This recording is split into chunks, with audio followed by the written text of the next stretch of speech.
before I do jump into that, I just want to kind of just, I'm going to jab at the U real quick. Uh-oh. FAMU got a touchdown. You have like a rattlesnake thing you do, or you can go tit for tat with Cam Ward. But what won't be a bummer is Miami taking care of business on Saturday against FAMU.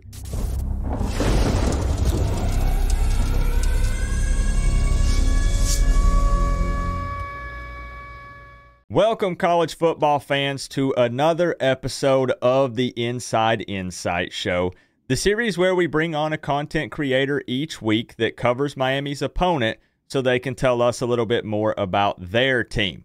Now, this week, I'm very happy to be joined by JPeeps from the Penalty Talk YouTube channel.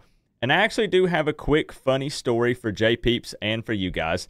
I typically have a hard time finding guests for this series when Miami plays an FCS opponent. This is a new series that I fired up last year. So I start doing some Googling because I want to check just in case. And I'm like, FAMU postgame show, FAMU reaction, FAMU football YouTuber. And I come across this video of this guy right over here sitting by the pool with some shades on in some FAMU gear. And I was like, okay, I found my guy for the Inside Insight Show, and I hit him up. He responded instantly, and he was ready and willing to jump on here. So I really appreciate that, JPeeps. And if you don't mind, if you could tell the people where they could find you, tell them maybe a bit about yourself, and just let them know what's up. Definitely. So, yeah, y'all can always find, of course, like me, Ace, Chad, Flash, the Bug, Hendrix, the whole crew, really, at Penalty Talk. On Twitter, you can find us at Penalty Talk, but with a space on Facebook, and then you can find us at Throw Flags on Instagram as well. I know it's like, geez, why not Penalty Talk on Instagram too? But I mean, when we tried to create it on Instagram, it was already taken, I guess, or it wouldn't let us. So it is what it is. But yeah, so I mean, honestly, I started this back in 2015. Honestly, it was just straight up Facebook and everything. And then we kind of graduated to the idea of, let's go a step further. Let's go to Twitter. And then eventually it led to Instagram. And then I was like, you know what? At the time, it was like, ain't many content creators out there that are A, doing HBCU football, and B, covering a team like how, I try to do for FAMU and stuff. Like, you got like the beat writers, of course, but nobody's sitting down talking about like keys to victory and stuff like that before and after a game. So I just, I fell in love with it. I love what I do and everything. I dedicate my time in the fall to it. So you guys check him out. What I'm going to do, I'll have everything linked in the description and my pinned comment. And JPeeps doesn't see it yet, but all that info is going to be above his head as well. And I always tell them this, JPeeps, before we dive into it. They say, hey, I'm here to talk Miami Hurricanes football. Why would I go subscribe to a channel that's not Miami Hurricanes football? And I always remind them, hey, we need somewhere to go to talk some trash after we get that victory, right? So, hey, you got a place. Here it is. I'm pointing the wrong way. Over here, head on over there. We can type and stuff after the game, hype it up beforehand and stuff. So y'all go check him out. And he's a cool dude for being willing to come on here and talk about the game with me. But we're here to talk a little bit about FAMU for a few minutes. And we both know that Miami is favored by a lot in this game. But the reality is, hey, FAMU hasn't lost a game since, I believe, week 2, going back to last season. And you guys have some good skill position players, an experienced quarterback, and a pretty big offensive line. Can you tell me what FAMU's biggest strength and even possibly give me a weakness for FAMU going into this game? For sure. So one thing I want to add to kind of, before I do jump into that, I just want to kind of just, I'm going to jab at the U real quick. So James Colsey, who took over for Willie Simmons, because Willie Simmons left on New Year's Day pretty much of this year, and James Colsey gets hired January 19th. So as we all know, and those that didn't, James Colsey is a former Seminole.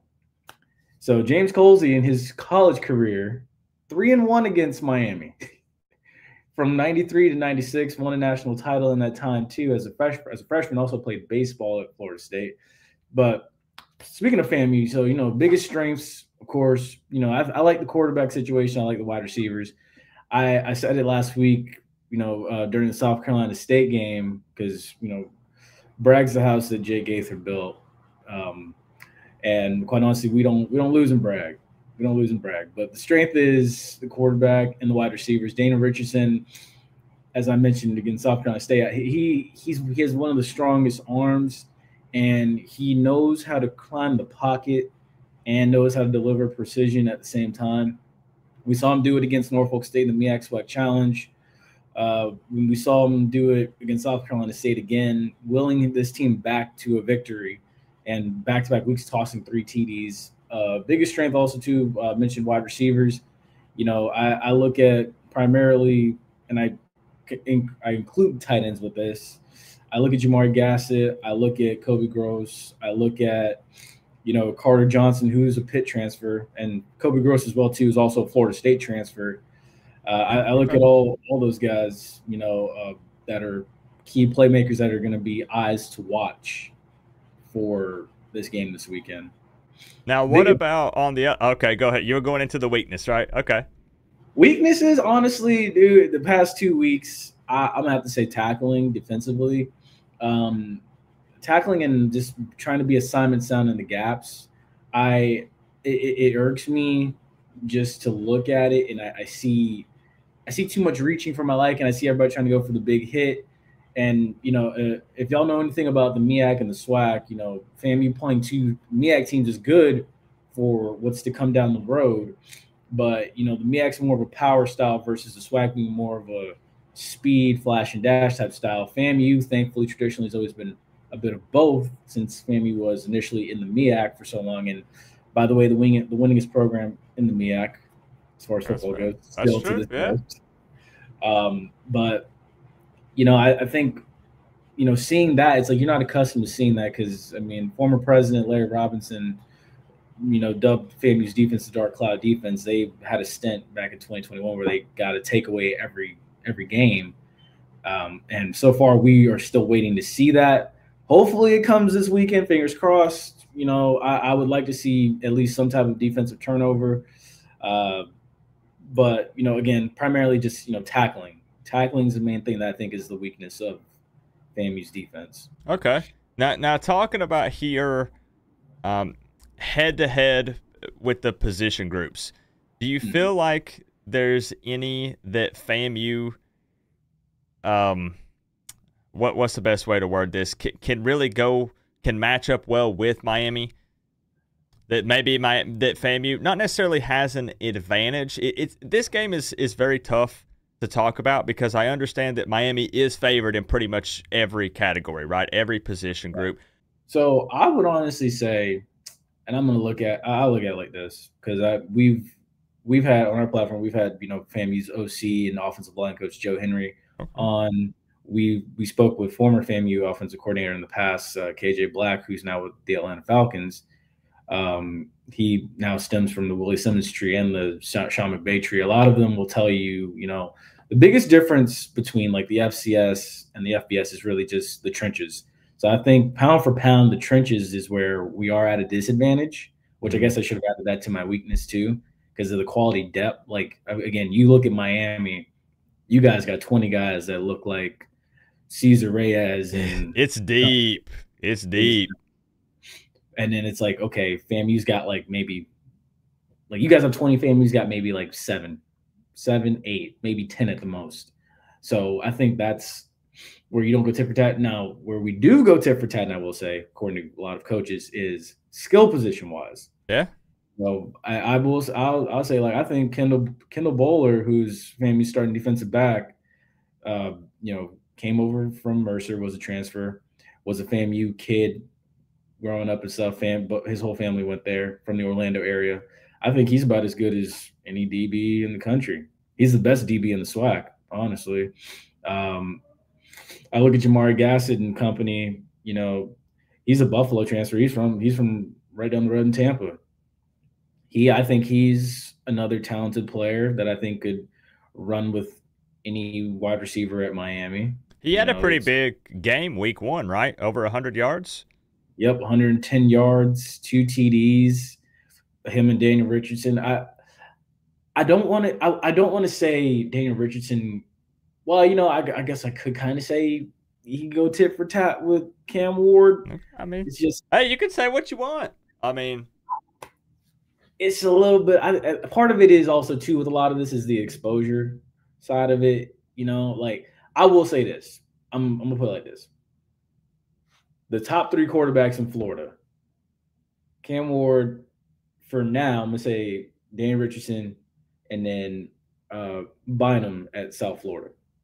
okay. Hey, man, I make a lot of jokes, but I'm sure you're seeing this float around on social media saying FAMU being the second best team in the state of Florida, putting you guys above the Florida Gators, above FSU with these struggling football teams. So, Yeah. hey, I've been rolling with it too.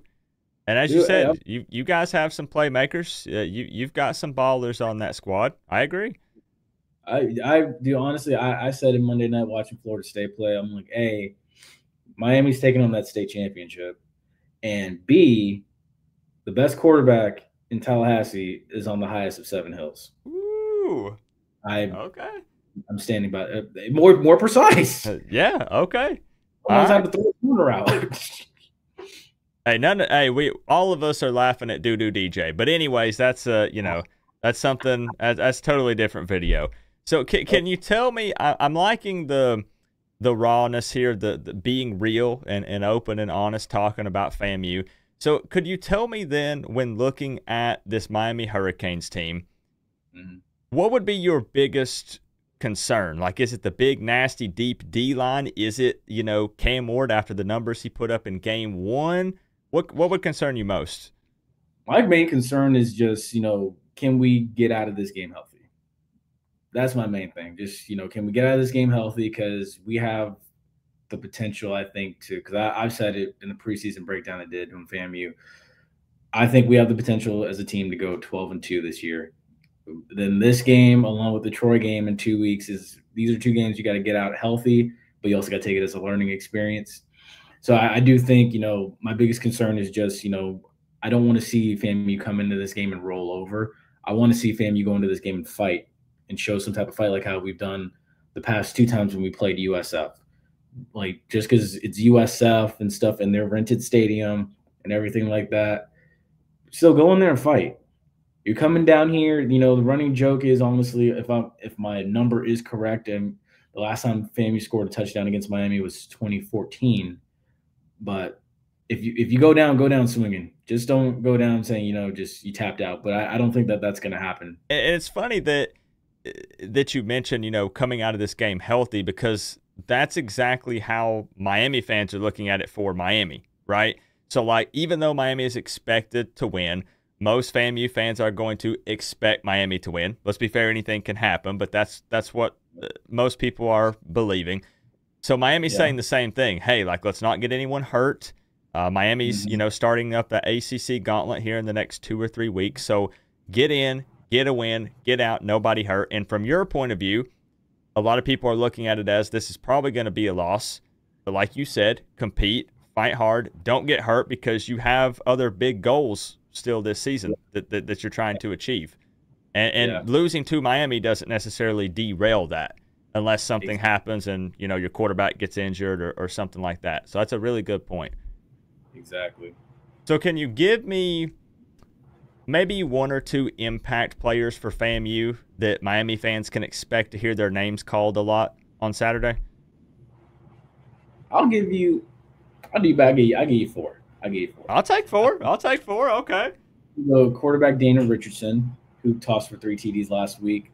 Jamar Gassett, who basically went off in the MEAC Challenge, had a quiet week against South Carolina State, but I'm hoping for a bounce back. I'm also, again, Kendall Bowler, best DB in SWAC. And then also, too, I'm going to go with Kobe Gross, who's the tight end, the FSU transfer. I expect 4 of them to have some type of impact or be seen in this game. And, I expect them to compete. All right, so now, as far as keys to win this game or keep it competitive for FAMU, this is fully up to you. It can be 1, 2, 3, whatever you want to say. But give me something for FAMU to maybe walk away with a victory here? So I'm gonna give you a little bit of what I had written up for tonight. I'm gonna give you a little bit of what I wrote up for Ace for Saturday. Okay, So a little taste, a little sneak peek. Okay. so what I gave Ace is, tackle better, find some consistency, get out of this one healthy. Now, on the other end of like how FAMU could, if FAMU can just miraculously win this thing, I said, force FAMU to play your game, keep Cam Ward on the sideline, and that entails of long sustained drives. You have to keep long sustained drives. So I mean that goes for, let's say we keep Miami off balance while they're on defense. Play action passes here and there, nickel and dime up the field. Don't get greedy if you see it start to work. Don't go for the big shot and then all of a sudden you've turned it over and the momentum has swung back to the Canes.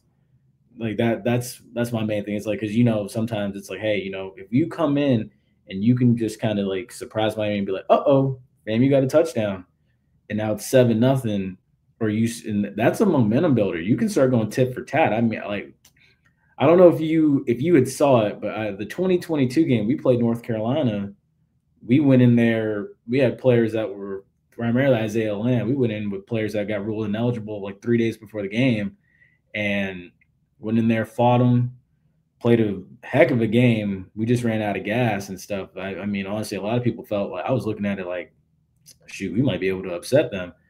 But I mean, again, I know this is a different monster coming in and stuff. UNC back in 22 is not what Miami is now. But Hey, that we can both agree on. Yeah. Miami and monster in the same sentence. North Carolina, definitely not Miami. Bro, I can't. Anyway, they know how I feel about Mac Brown and all the. Oh, man. Okay. Yeah, I think my main thing I'm getting at is just, play your game. Play your game, and try to catch Miami off guard, try to keep Miami off balance. I think that's the only way you could possibly win. Yeah, and I mean, you guys have a former Cane with running back Thad Franklin.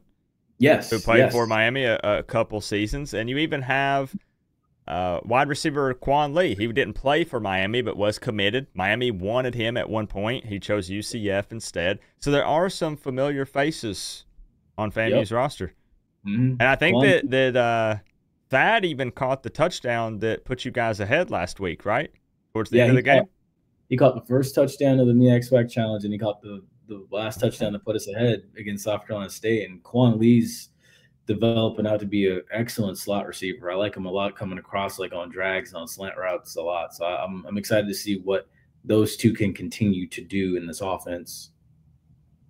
All right, so now before we wrap up here and get to some score predictions and we'll talk numbers, how do, I guess from your point of view as a FAMU fan, how did the fans handle being such an underdog? Because ESPN Analytics has you guys as a 1% chance to win this game. So I guess what I'm asking is, do you just embrace being underdogs? Do you how do you still want to be pumped up for the game? Like, you're a FAMU fan, and look, anything can happen. Trust me. As a Miami fan, I'm not even making jokes. We've seen our fair share of upsets and games that we shouldn't lose, and having to fight and claw our way back to win a game that we should be up 30 or 40. So how do FAMU fans do y'all embrace being the underdogs in this, or what? I mean, honestly, you see there are some FAMU folks that, you just gotta embrace it, being the underdog and stuff. Look, I likened it. I'm actually glad you said that, because it's like, I likened it to, heck, we lost 9 straight Florida Classics. At some point, you gotta get tired of getting your butt kicked, and we ended that. Make the impossible possible. I wrote it down here. There's some FAMU fans, they see we did the impossible back in '79. I'm sure that was Howard Schnellenberger's. I think that was his first year. First year. Yep. Yeah. So Miami came to Tallahassee, got beat inside Duke by FAMU. But honestly, yeah, I think embrace just being the underdog. I think if you can, honestly, just covering the spread too. If you can cover the spread, which I'm not sure what it is right now, but you can cover the spread and hang in there. make the impossible possible, show good signs. Because I've already said too, this is the best. This is the fastest team, maybe outside of Troy, that FAMU will see this whole year. Yeah. But Yeah. just main thing is just embrace the impossible. You've done it once before against Miami. There's a chance you can go do it again. You've had USF on the ropes, so you know the potential of your team. I think this just at this point dialing in. All right, so JPeeps, guys, he already promised that he's not going to shy away from talking actual numbers with the score prediction here because some of my guests don't want to take it that far. Now, I'll take the pressure off of you, but most people have probably already seen my score prediction here on the channel. So I do have a pretty big Miami victory here, 52-7. Giving you guys a little bit of credit. I am giving you 7, so I think that you can put some points on the board.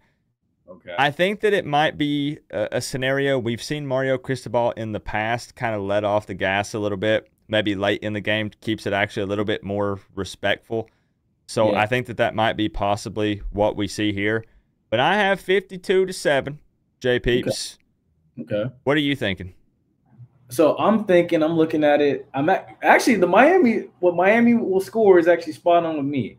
But Really? I had it 52-17. 52-17.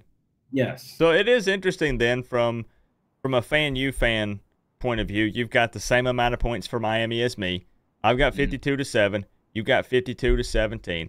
The last thing I want to say is, man, I wish it would have worked out with the band. Oh, with the March 100. Yeah. I mean, look, dude, they're world renowned for a reason, dude. I can honestly tell you, 40K is not going to move 100. 40K is, I don't even think that's dude. You can probably get a pep band out of that, but I mean, they honestly asked for 250 minimum to move them because you gotta look at it. It's like they're 300 strong this year, and then you gotta get the buses to get down there. You got to move instruments, which are delicate to move. The tractor trailer that they have, thanks to the Kinsley family, and then of course, feeding them, getting them a hotel, breakfast, lunch, dinner, snacks, everything such as that, and everything. So it's not easy. I mean, I know FAMU has a huge following down in Dade County, but hey, maybe next time. Maybe next time. Yeah, it's one of those. I saw a lot of Miami fans instantly kind of taking shots and stuff, but I don't pretend to know all the behind the scenes with the financial situation, right?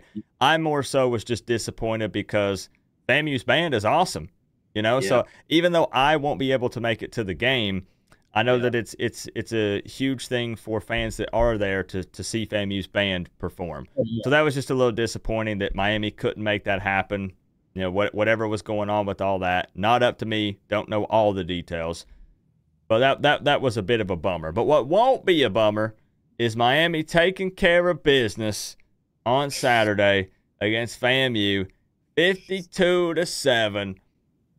JPeeps, you 17. 17. 17. Maybe. We'll see. Do you think? Is that garbage time points? Like, be honest, or is that is that early? Is that a mistake? Something from my? I mean, because everybody's human, right? I think 14 of it can come in the first half. Okay. 14 of it can come in the first half. I know. I think at some point, I think Colsey may try to rotate in Junior Muratovich, who's the backup quarterback, but. Right now, I just don't see him being the starter, but I know they want to get him game reps. So I think that, at some point in the second half, you'll see him, and I'm going to go out on an edge and say, maybe he can orchestrate a drive and put something together. So we'll see what he can do. JPeeps, I appreciate you for joining me again. You guys go check out all of their stuff. I'll plug it in the pinned comment in the description. I know for Miami, We've got something that is known all around the world. Does FAMU? Do you guys have like a rattlesnake thing you do or something? Or yes, we strike, and we strike again. Is that actually real? Do you have? That is very real. Okay. just know, like it's like they always say, the president's chant or Rattler charge goes, when the dark clouds gather on the horizon, when thunder and lightning pierce the sky, when fate is but a glint in the eye of a fallen rattler, and hope's a lost friend, when the sinew of the chest grows weary from those hard charging linebackers, and the muscles in the legs grow tired of those hard charging running backs, you must always remember, Miami, that the Rattlers will strike and strike and strike again. Ooh, okay. A little bit of a Yes, pep talk. Okay. yes. I like it. Hey, So, JPeeps, I appreciate you, bro. anytime, man. I enjoy being here, man. I appreciate y'all having me on.